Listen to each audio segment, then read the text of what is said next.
She's just easier to work with. That sentence didn't hit me all at once. It landed slowly, like a drop of ice water slipping down my spine, chilling everything it touched.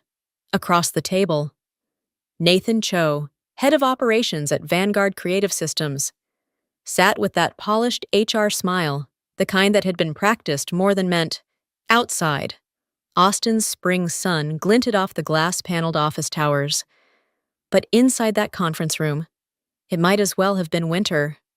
I mean, Ellis, no one is questioning your results, Nathan continued, his voice syrupy, patronizing. Your numbers are excellent, stellar, even. But Tina brings a different energy to the team. She's upbeat. She makes people feel good. There's value in that. I stared at him, not blinking. Tina? The same Tina who once burst into tears over a delayed sprint review? The one who left me scrambling at 11 p.m. to fix her botched analytics report for the client demo? 6 years ago, I left my consulting job to join Vanguard. Believing in their promise of building innovation with integrity, I was the first woman over 40 hired into strategy. I designed their onboarding systems, rebuilt a product pipeline that had bled millions, and personally salvaged 3 major accounts they'd nearly lost. But apparently, that wasn't what made you team lead.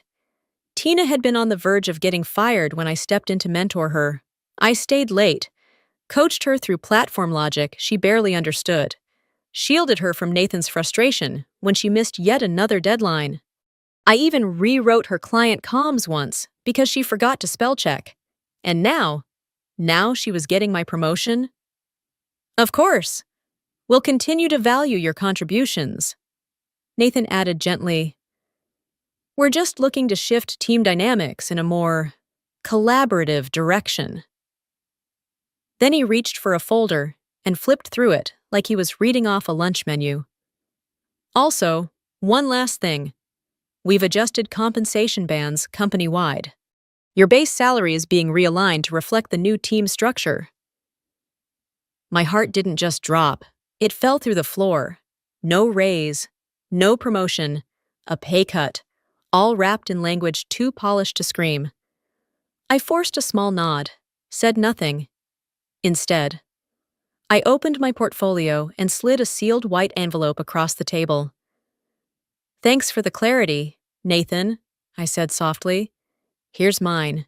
She just brings a better energy to the room, Nathan had said. That was his follow-up. Like I hadn't already heard enough. People feel more at ease around Tina. She's bubbly. She makes the space lighter. I sat there, fingers loosely clasped in my lap, nodding like I agreed, like I understood. But inside, something cold and slow was moving through me. Not anger, not yet, just that low, tight ache of being uninvited from a story I helped write. Tina had better energy.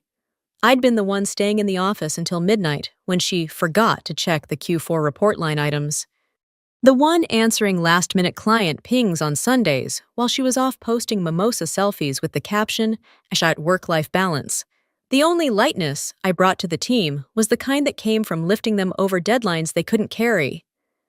That afternoon, I walked past the break room and saw them. Tina, laughing with 2 of the junior associates, Nathan pouring himself a 3rd cup of artisan roast. Someone played lo-fi beats from their phone speaker, loud enough to blur the usual undercurrent of pressure. The room pulsed with a kind of curated calm. No one looked up. Back at my desk, I unlocked my screen. Notifications flickered in the corner. Slack, email, calendar. I scanned the messages without really reading, until one ping stopped me cold. Strategy sync.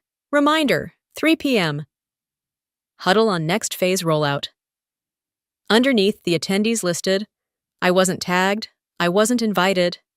The system being discussed? My idea, my structure, my process. Months ago. I'd presented the outline, had even built the prototype workflow in Trello during a quiet weekend, hoping it would smooth the handoffs between product and sales. I reread the thread again. Still not there. No Ellis. No reference. No trace. It hit harder than the skipped raise or the stolen promotion.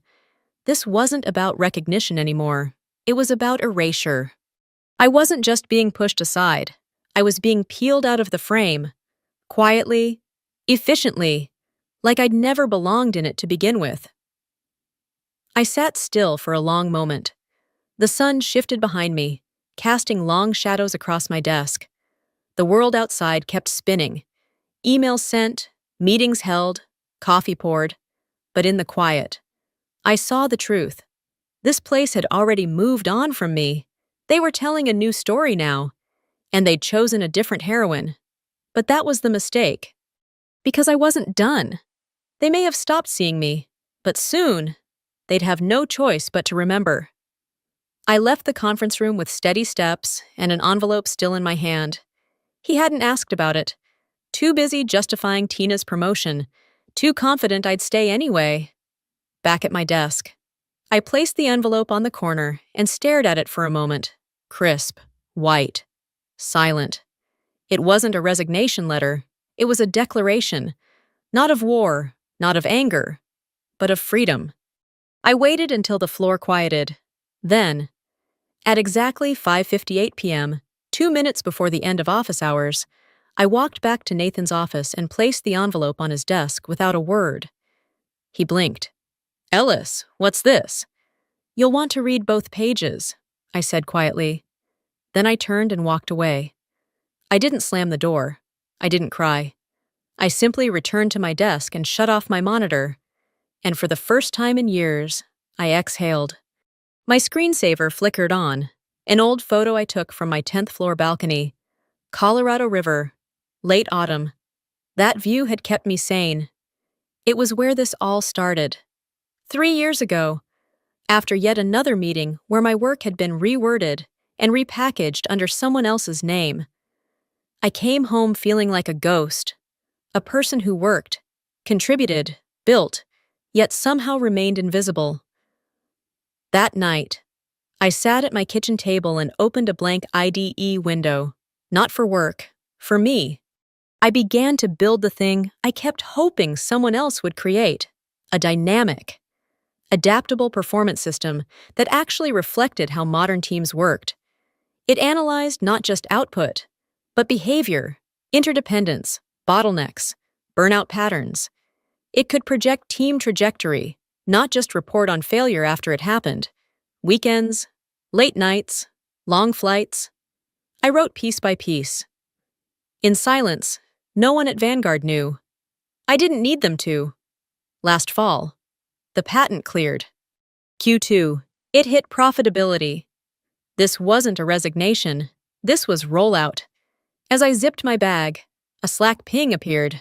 Liam, one of the few junior analysts who still asked questions with curiosity. Not ego. Heard you're leaving. Just wanted to say thank you. You're the reason I even applied here. You made it make sense. I won't forget what you taught me. My eyes lingered on the screen. Thank you. Liam, keep building and never wait for permission to be great. Then I closed the app, shut my laptop, and stood. Some people leave quietly, some leave broken, and some leave because they were never meant to stay in small rooms. By the end of my notice week, Tina had claimed my chair like it was a throne. She slid into my old responsibilities with a self-satisfied smile. Latte always in hand, giving overcompensated pep talks and calling last-minute huddles like she was hosting a game show, and management ate it up. Her optimism was seen as initiative, her shallow confidence mistaken for leadership. But beneath the surface, the cracks were already forming. 3 days after I handed in my resignation, Tina pinged me on Slack. Hey, quick cue, where do I find the routing logic for the CRM triggers? Can't seem to find the main flow. I stared at the message, blinking slowly. That logic wasn't tucked away. It was central. It was everything. I'd spent months building it, automating pipelines, forecasting client engagement trends before they dipped. It was the spine of the entire client operations module. She didn't know where it was. because she'd never understood how it worked. And now she was trying to pilot a ship she didn't know how to steer. Instead of replying, I turned my attention to the backup protocol I had initiated the night before. Not to steal, not to hoard, just to document. Every system, every integration, every cost-saving flow I'd built. Not for revenge, but for clarity, for proof, for when the dust settled and someone inevitably came looking for answers. I created a full offline archive of my contributions, 3 years of process designs, 6 optimized project frameworks, documentation of every measurable outcome tied to the systems I introduced. It wasn't petty, it was protection. It was evidence that the foundation they were standing on had a name. Mine. And then, 2 days before my last day, it happened. A flagged email hit my inbox, copied on a client thread by accident. It was a $1.5 million enterprise contract renewal with one of our top clients, and something had gone wrong. Tina had ignored a risk flag I'd coded into the platform, a red marker signaling a missing compliance verification. The system caught it. Tina didn't. Now the client was furious. Legal had been looped in. And Tina? She blamed the tool. In a Slack channel full of managers, she wrote, "Looks like there were blind spots in the previous process. I'm already working on building something more streamlined." I read it twice, jaw locked, blood hot under my skin. Blind spots? She was standing on top of a system that had saved the company close to $2 million over 3 fiscal years, and now she was not only fumbling it, she was rewriting the narrative to suit herself. I wanted to shout, to type back a list of hard facts, of metrics, of receipts, but I didn't. Instead, I opened a new folder. Dropped in the email thread, the internal workflow logs, the original flag trigger code. Let her hang herself with her own shortcuts. I walked to the break room for tea. Kept my posture even, my tone neutral. A few coworkers glanced over but said nothing. The place already felt like someone else's, shallow, rushed, and built on borrowed time. Tina strutted past me that afternoon, talking loudly on the phone to a vendor she could barely pronounce. I watched her for a moment. The cracks beneath her heels were spreading. I smiled faintly, quietly sipping my tea, because she had no idea what was coming. But I did. And I wouldn't need to lift a finger. 8 months ago, I mailed in a patent application. No team, no budget, no fanfare. Just me, a sealed envelope, and a quiet belief that the system I'd built, Pulse Logic, was worth protecting. I filed it under my own name, from my kitchen table. After yet another late night cleaning up someone else's mess, and now, it had come full circle. The envelope arrived early Wednesday morning, wedged between junk mail and a utilities notice. But the moment I saw the embossed seal, my breath caught. I tore it open slowly, hands steady but heart pounding. Patent approved. There it was in ink. My name, my system, my legacy. Pulse. Logic had already been piloted with 2 mid-sized clients through quiet partnerships I'd arranged outside of Vanguard. Fully separate, fully compliant. The results were clear. Project cycle time reduced by 32%, cross-functional misfires down 40%, and retention rates up across the board. It wasn't theoretical anymore. It worked. It sealed. And it worked because I understood how teams failed and what they needed to thrive. Not politically, but functionally. I thought that would be the peak of the week. But that afternoon, my phone rang with an unfamiliar area code. Ellis Hart? Yes. This is Armand Leclerc, CEO of Quanta Edge Innovations. I'd like to meet tomorrow. If you're available, Quanta Edge, Vanguard's biggest regional competitor. Faster, leaner, smarter. They weren't known for bureaucracy. They were known for results. I walked into their Austin headquarters the next day. No receptionist desk chatter, no branding fluff, just quiet competence. I was escorted upstairs, past floor-to-ceiling windows and focused teams. When I entered the conference room, Armand stood, shook my hand firmly, and slid a folder across the table. Inside, a proposal. Title: Partner and Chief Technology Officer. Terms: equity, autonomy, full rollout of Pulse Logic, backed by Quanta's infrastructure and scale. He leaned back, calm, intentional. You built this without a team, without funding, and you made it work.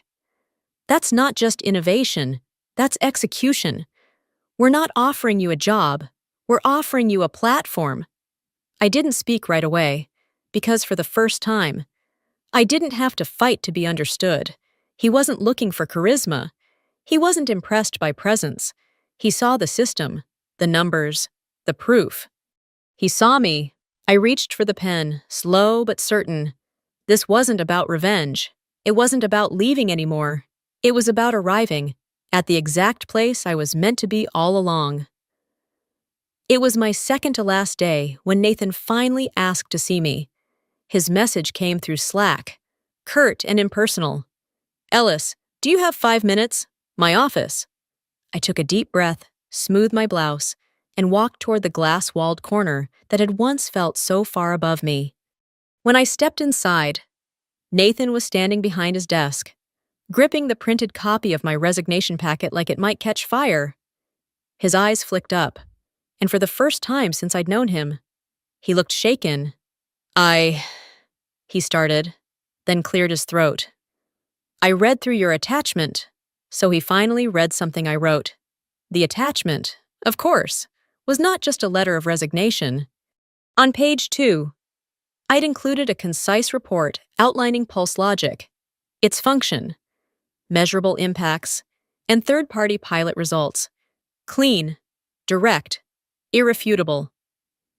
Nathan looked pale. This software, he said slowly, tapping the document with the back of his hand.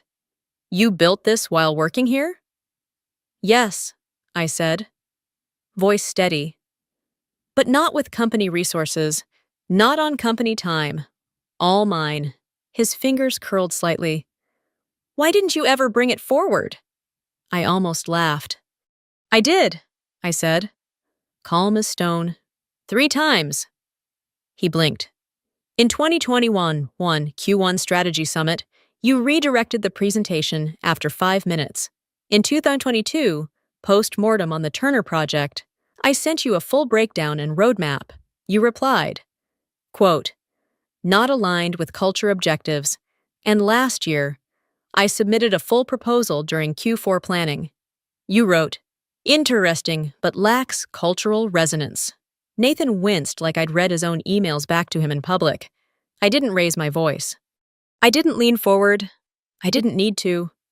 Ellis, he said carefully, we didn't realize the scope of what you were building. Honestly, it's impressive. And it's clear we've undervalued your contributions. I nodded once, silent. He looked at me for a long moment before finally saying what he'd been holding in. We'd like to counteroffer. I've spoken to senior leadership. We can create a new role, Senior VP of Operational Strategy. Better salary. Full autonomy to develop Pulse Logic here. Inside Vanguard, you don't have to walk away from what you started. There it was, the panic beneath the polish. I looked out the window behind him, where the skyline shimmered against the late afternoon haze. I'm not leaving because you didn't promote me, I said quietly. I'm leaving because you never saw what was right in front of you. He opened his mouth. I didn't give him the chance. You chose charm over results, optics over substance. You wanted bright energy, and I gave you systems. You wanted easy. I gave you outcomes. And now that the outcomes are walking out the door, suddenly they matter. Nathan sat down, deflated. We made a mistake, he said. You made 3. I corrected gently. There was a long silence. Then I stood, straightened my blazer, and turned toward the door. Good luck rebuilding what you didn't bother to understand. And with that, I walked out, not triumphant, not smug, just clear. Because sometimes clarity doesn't roar. It just walks away and lets the silence do the rest. I left Vanguard on a Friday afternoon. No farewell speech, no email blast, no cake in the break room with cheap paper plates and forced small talk. Just me, my tote bag, and the quiet sound of an elevator descending 32 floors. No one followed me out. No one tried to stop me. And that silence? It told me everything I needed to know. The following Monday, I walked into the lobby of Quanta Edge Innovations. Same city, different gravity. No noise, no pretenses. Just the quiet rhythm of a company that didn't need to shout to prove it was alive. "Ms. Hart?" the receptionist asked, already smiling. "They're ready for you upstairs." I followed the assistant through bright, open corridors. Natural light spilled across polished floors, softening even the sharpest lines of metal and glass. At the end of the hall was my new office. Corner view. Minimalist desk. No clutter. And a black nameplate that said it all. Ellis Hart Partner. Strategy and Systems Innovation. For a long moment, I stood still, just looking. This wasn't just a room. It was validation made physical. Waiting inside was my new team, 6 people, engineers, designers, systems thinkers, not handpicked to manage me, handpicked to build with me. They weren't here to test my vision. They were here because of it. "Welcome to day 1, said Caleb, the lead systems architect. "We've already reviewed Pulse Logic's pilot specs. Ready when you are." I nodded, barely trusting myself to speak. Minutes later, we gathered in Quanta's sunlit forum for an all-hands meeting. Armand Leclerc, CEO, stood at the front. He didn't bring slides, didn't list my credentials. He brought a story. She didn't climb the ladder. He began. She built her own staircase, quietly. While others focused on visibility, she focused on value. And when others failed to see her, she kept building until they couldn't look away. My throat tightened. "This isn't a welcome," Armand continued. "It's a recognition of someone whose work has already changed how teams operate, of someone who belongs at the center of innovation, not the sidelines." He paused, eyes meeting mine. "Ellis Hart isn't joining us to fit in. She's joining us to lead."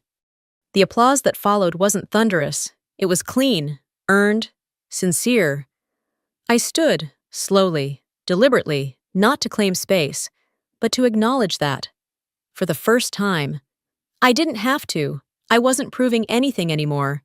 They already knew. And finally, I was exactly where I was meant to be. 3 months had passed since I walked out of Vanguard for the last time. Most days. I didn't think about them. I had no reason to. My schedule was full. Strategy workshops, platform rollout phases, licensing discussions. Pulse Logic was scaling faster than we'd projected. Quanta had already signed 2 Fortune 100 companies to multi-year agreements. My name was now attached to systems used in boardrooms I'd once been locked out of. Then, one morning, an unexpected ping. Tariq Henderson, former marketing director at Vanguard. Just 2 words. "Check the news." I clicked the link without thinking. It took me to the homepage of Austin Business Journal. Front and center, Vanguard Strategies loses 30% of clients after Q2 systems breakdown. The subheadlines painted a picture I didn't need help imagining. Delayed product rollouts, missed contractual milestones, 3 enterprise clients walk away. Internal teams cite untraceable workflows and absence of logic continuity. But it was the quote in bold that stopped me cold. "We once trusted their systems like they were bulletproof. Now it feels like no one knows how anything actually works." Thomas Kwan, CEO of Terra Nova Solutions. I leaned back in my chair. Heartbeat steady. That system he referred to? That was mine. And now, it was gone, stripped, mismanaged, mishandled, because they handed it off to someone who thought charisma could replace comprehension. A second message appeared, this time from Liam. "She's melting down in the break room. Tina. She can't access the primary dashboard." It says half the back-end logic is corrupted. No one knows how to fix it. I stared at the screen, not smiling, but not blinking either. Liam added, "We had a meeting this morning with a client. She told them, we're reinventing the system." They walked out halfway through. No denial, no anger, just inevitability.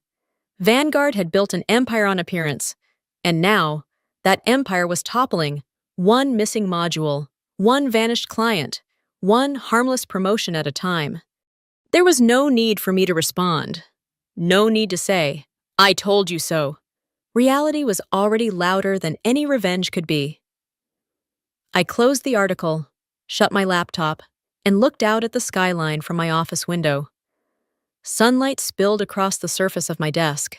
Somewhere, Tina was likely scrambling, Nathan was backpedaling, and the board was spinning in circles, trying to diagnose a disease they had actively ignored for years. But I was building forward. No debris, no noise, just direction. And that was the difference. Vanguard had mistaken stillness for silence, but I hadn't been silent. I'd just been preparing. Now the foundation they once dismissed had become the one they desperately needed. Too bad they destroyed it before they learned how it worked. It came on a Wednesday. A quiet ping while I was reviewing licensing paperwork for 3 global clients. The email subject line read simply, "Apology," from Nathan Cho. I hesitated before opening it. Not out of fear, just curiosity. The kind you feel when returning to a house you've long since moved out of, unsure of what, if anything, is still standing. Inside, the message was short. No small talk, no dressing up. Ellis. I've been meaning to write this since the board meeting last week. They finally saw it. Everything you tried to show us years ago. They know what we lost. I know. You were right. About Pulse Logic. About the team. About Tina. I've stepped down. So has she. I'm sorry I didn't see it sooner. Nathan. I sat back in my chair. No emotion stirred. No vindication. No heat. Just quiet. Like watching the last ember of a fire burn out from across the street. I glanced across my office. On the far wall, sunlight touched the glass frame holding my patent certificate, Pulse Logic, registered and approved. Beside it was a folder marked confidential, negotiation docs from 3 enterprise clients, Japan, Germany, Toronto, each preparing to roll out my system at global scale. And just above that, on the highest shelf, sat the frame, not the patent, not the press feature, a quote.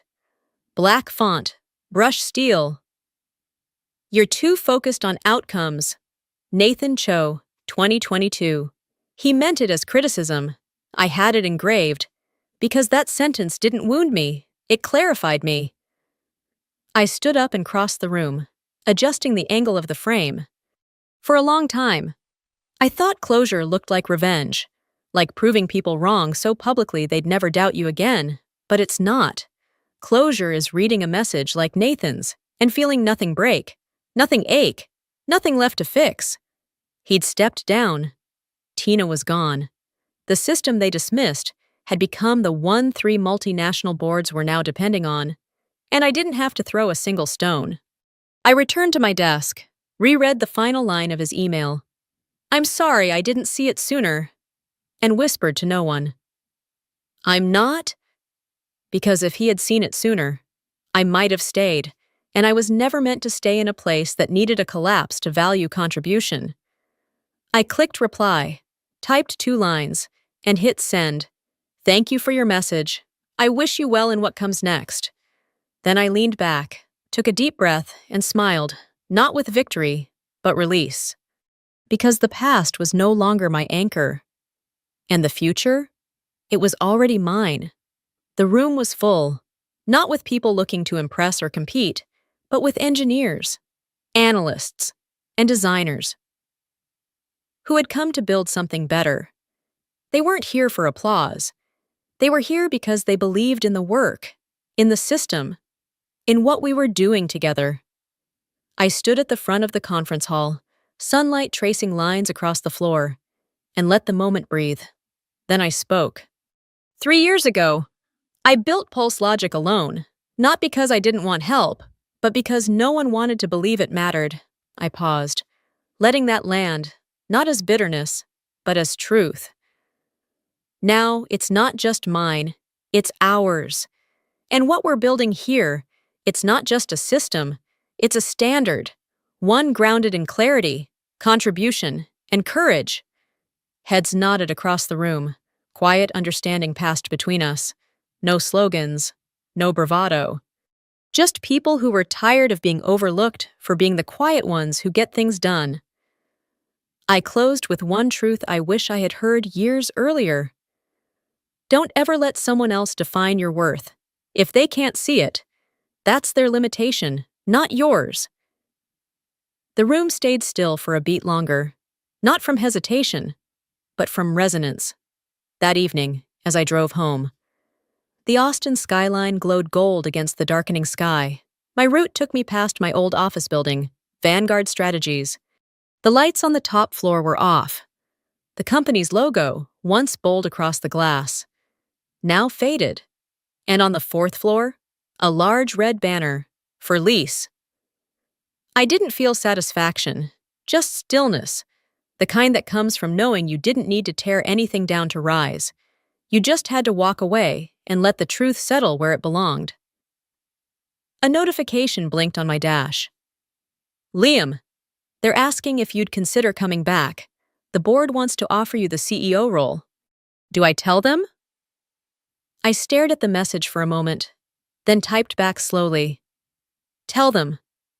I'm building something I never found there. Real respect. Because I wasn't here to rewrite old chapters. I was here to author new ones. If you've ever been overlooked, underestimated, or told you were too much for simply doing your job well, this story is for you. Drop a comment if any part of Ellis's journey felt like your own. Share this with someone who needs the reminder. And don't forget to subscribe, because we're not done building. We're just getting started.